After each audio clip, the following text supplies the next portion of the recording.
Hello everyone and welcome back to my channel. If you are new here, my name is Temitope Adesanya, but you can call me Temi. And over here with Healthcare with Temi, we discuss all about transitioning into different healthcare careers here in Canada.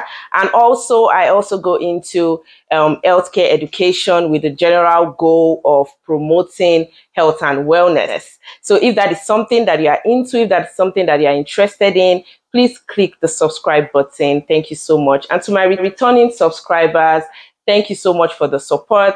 Thank you so much for watching my videos. I really do appreciate it. So as you can see from the title of today's video, we're going to be discussing all about how to become a pharmacist here in Canada, specifically for foreign trained pharmacists. So without further ado, let's get right into the video.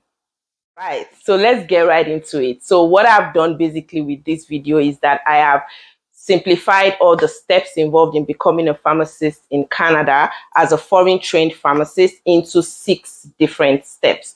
Okay, so I'll just give you a little bit of a background about myself. Like I said, my name is Temitope, obviously, and I'm from Nigeria. I'm a foreign trained pharmacist from Nigeria. I came into Canada December of 2019. And I started off officially. My very first exam was in July of 2020, and I got my license. I got my license first in Ontario in March of 2022, and then I got my license to practice in Alberta in May of 2022. So, all right. So for a foreign trained pharmacist that is here in Canada, that is described as an international pharmacy graduate, otherwise known as IPG. All right, so an IPG from a country outside of Canada wanting to transition into a pharmacy career here in Canada, basically the very first step that you have to do is to enroll into the Pharmacist Gateway Canada portal. This is very important. Without completing this step, you really cannot do any other thing. And the goal of this enrollment is to give you an ID number, which helps you to basically jumpstart the whole transition process. So, and of course, the fee for enrollment in Pharmacist Gateway Canada is 340 Canadian dollars. So after you've gotten your ID number, you can then move on to step number 2, which is your document evaluation by PEBC. Now, PEBC stands for the Pharmacy Examining Board of Canada.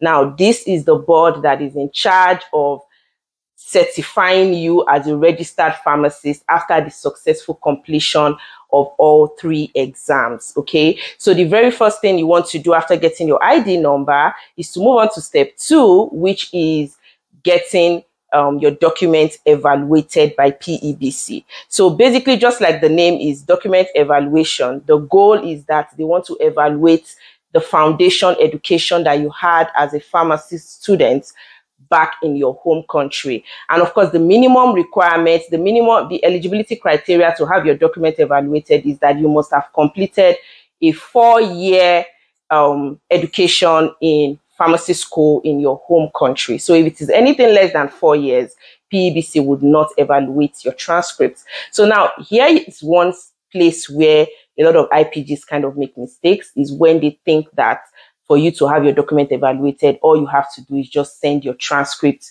to PEBC and then it's done. Actually, for PEBC to evaluate your document, you have to complete 4 different steps. The very first step is that you have to go onto PEBC website. You have to go and complete the online application for your document evaluation. Now, successful completion of that application means that you have actually paid the fee to get your document evaluated, and that fee is 685 Canadian dollars. Now, after the payment of that fees, you get something called a PEBC ID number. This is the number that identifies you throughout your transition process. This is the number that you would always reference for any correspondence between you and PEBC. Okay, so after you've done that, you then have to print out this online application and get it certified. So depending on what you have available to you in your home country, if that is a lawyer or a commissioner of oaths or a public notary, you get it certified and then you send it by post to PEBC office in Ontario, Canada. The third thing that you have to do, it goes without saying, is that your university has to send your official transcript to PEBC.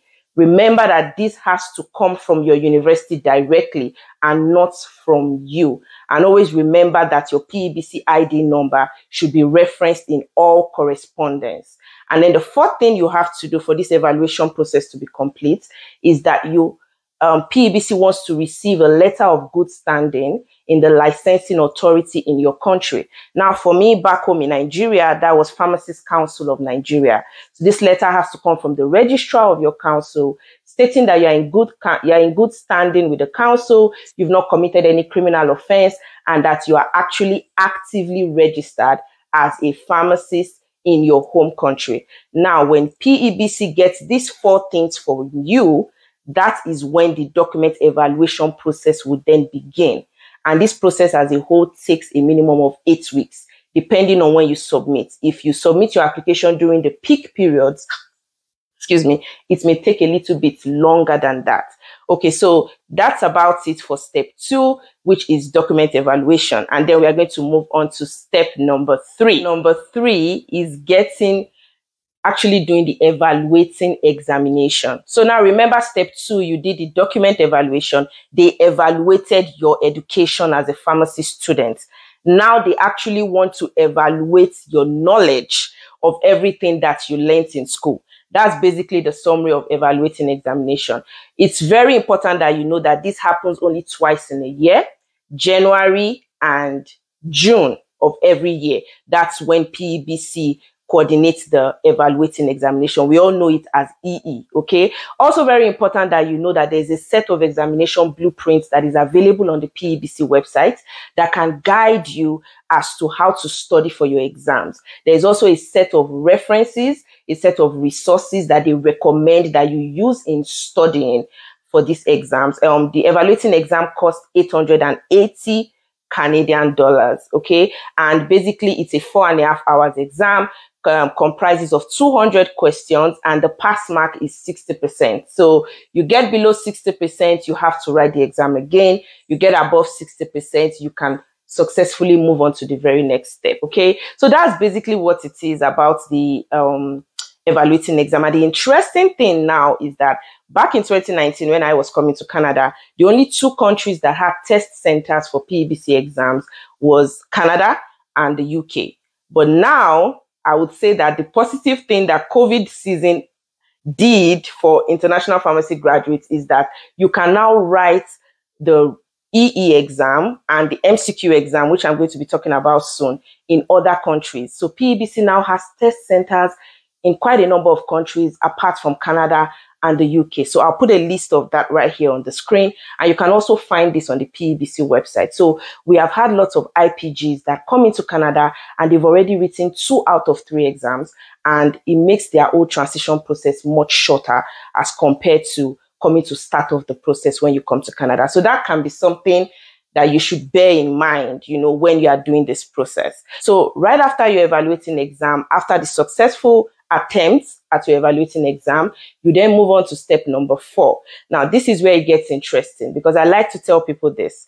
At step number 4, it becomes personal. It becomes, what province do you want to get licensed in? At step number 3, everybody does the evaluating exam. But from step number 4, people start to make decisions on where they want to actually get licensed. So what I did with step number 4 is that I've split that into 4A and 4B. Now, 4A is your qualifying examinations. And in PEBC, qualifying examinations comprises of part 1 and part 2. Part 1 is MCQ, known as multiple choice questions.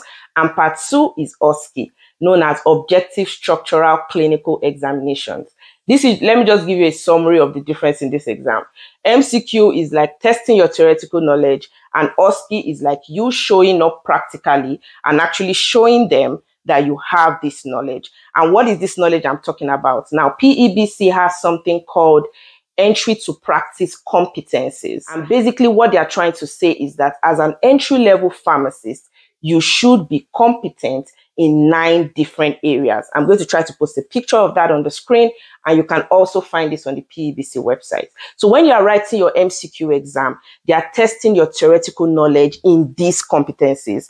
And when you're doing your OSCE, which is a practical exam with 12 different case-based scenarios, you are showing up in each station, showing your assessor that you are actually competent in these areas. That's basically the difference between MCQ and OSCE. Now, these exams are both done in May and November of every year. So it depends on you. We've had people who have decided to do both exams in the same month. They've chosen to do their MCQ and their OSCE together. We've had people who wrote their MCQ in May and wrote their OSCE in May. And that's why I said from step 4 onwards, it becomes personal. It depends on how you want to go about it. Now, the cost of MCQ is 825 Canadian dollars. And the cost of OSCE is 1,855 Canadian dollars. So that's about it for the qualifying examination. And then for the 4B, and why I named these 4B is because you can be doing these things alongside while you are doing your MCQ and your OSCE. So what do we have in 4B? We have factors like IELTS. For you to get licensed in any province, you have to do the IELTS exam. And it is a general eligibility criteria across all the provinces, which is that you have to have a minimum of 6 in each section and a minimum of a total band score of 7. Okay. And then another thing you have to consider in step number 4 is if the province that you want to get licensed in is a province that makes it compulsory for you to do a bridging program. So this is where your own research comes into play. This is where you have to take accountability of your journey and you have to find out more information. So if the province you want to practice in are saying that you have to actually complete the bridging program, you may want to make time for that while you're preparing for your exams, or you may choose to do it alongside while you're preparing for your exams. For example, Nova Scotia does not have a bridging program. BC has a bridging program that lasts 3 months. Ontario has a bridging program that lasts 5 to 6 months. And Alberta has a bridging program that lasts 9 to 10 months. So those are factors to consider when you are doing your qualifying exam.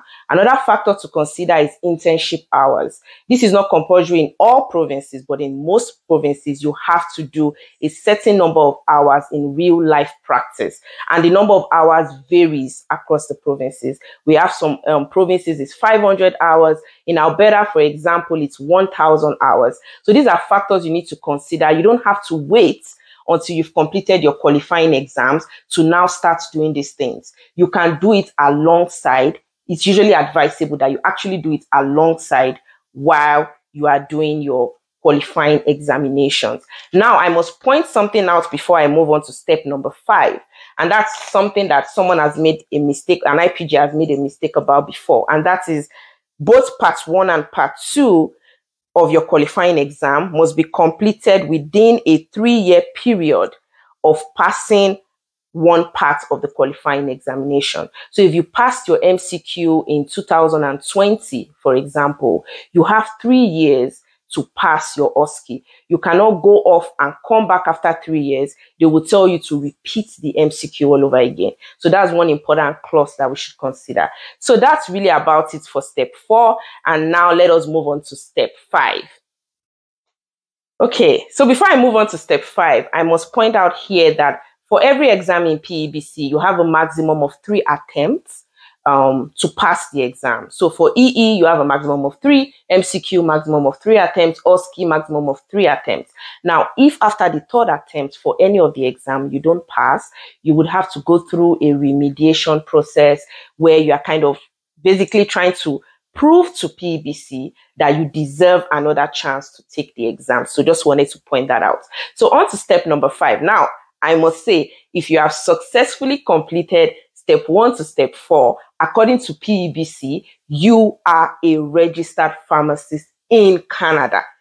Congratulations. But that is the reality of it. Once you've completed step 1 to step 4, you are already certified as a registered pharmacist. You may not get your certificate of registration immediately, but they will tell you that you can use the test reports from your qualifying exams as a source of evidence to the provinces that you have already successfully completed your qualifying exam. So on to step 5.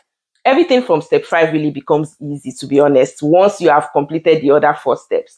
So on to step 5 is jurisprudence exam. Like I said, from step 4, it becomes peculiar to the province that you are going to.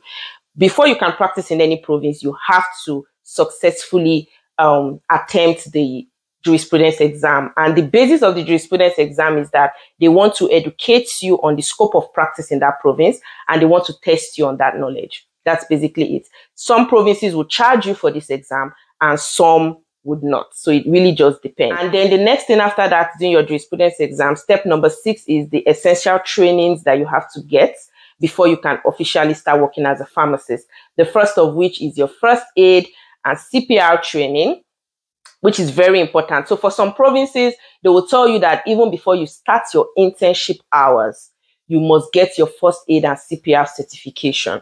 And for some provinces, they may not make it compulsory. And then another important training you have to get is your injection and vaccine administration. And really, guys, that's about it on how to become a pharmacist here in Canada. I know that this video, I hope that this video was very informative. Now, before I wrap up, I just briefly would want to show you I briefly want to show you how to navigate the Pharmacist Gateway Canada website and how you can get all the information that you need from there that would help you to compare the practice across different provinces. Another thing I've done is that I have put essential links that would make it easier for you to get this information in the description box. And I really do hope that you get all the information that you need from this video or even from the links in the description box. So let me just show you how to navigate the website. Hello everyone. So I just want to take you through how to navigate and get the information that you actually need for different pathway across different provinces for an international pharmacist. So here you just go onto your browser and put in Pharmacist Gateway Canada. And this is the very place you're coming to. And this is where it brings you. Pharmacist Gateway Canada. You can see it right here for international pharmacists, central point of contact for international pharmacy graduates who wish to practice in Canada. So basically, you want to come on here, apart from getting your identifier number from this website, you can also explore getting the information you need, just like I said earlier. So imagine that I want to know the pathway in the province of Alberta. I come on to Alberta. And here it is over here, Alberta College of Pharmacy. And if you go down here, you see the requirements, the time it will take, and the cost. So you see each one here, the cost. The time is in months, by the way. So you see evaluating exam. And if you look here, you would see that Alberta has a bridging program. And it takes a duration of 10 months. And this is the price. This is the cost.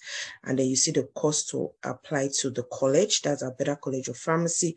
You see the number of, and you see in total 26.5 hours month. I must emphasize that it would only be 26.5 months if you passed all your exams at the first attempt, and if you are doing the bridging program, probably alongside other things, or it depends on you at the end of the day. And this is the total cost of everything for you to become a pharmacist. So another great thing I love about this website is that you see this highlighted portion that states the name of the college of that province. If you click on it, it takes you straight to the International Pharmacy Graduates page on that college website. So you don't have to be worried about navigating the college website to get the information you need. Pharmacist Gateway Canada takes you directly there, and then you get everything that you need. So let's try going back so that you see what I mean. So we are back again, and we want to compare this to another province. So let's say we want to do Manitoba, for example. You click on Manitoba, you scroll down to get more information. You see the costs, you see that. You'll notice here that Manitoba does not have a bridging program. Apart from, they just have a structured practical training, which is like internship hours. Alberta, on the other hand, has internship hours, bridging program. which is why the time is so much longer in Alberta to get your license as compared to a province like Manitoba. You see the total number of months is 16.5 months, that's 16 and a half months. And you see the cost compared to the cost we saw for Alberta, because a significant amount of that total fee you saw in Alberta zone is because of the bridging program. So this is how you can explore this website. You can sit down and in one sitting, you can actually go through all the provinces and compare to make a decision on how you're going to achieve that. So that's basically all that there is to it. And you can get much more information here. If you want to know about this is the pilot program, which is like a form of mentorship program that can help you prior to entering practice. These are things to use. There are also educational resources, self-assessment tools is a form of continuing education. So these are things that can really help you during your transition process. So all in all, I would recommend that you fully explore the depth of information in this website to the very, very fullest, okay? So that's basically it, guys. I hope that you found this video very, very informative. And if you have any questions whatsoever or any clarifications, please drop it in the comment section below, and I will do my very possible best to answer you as soon as I can. So I have much more interesting videos coming up on other careers here in Canada, and I look forward to you watching them. Thank you so much for watching, and see you in the next one. Bye.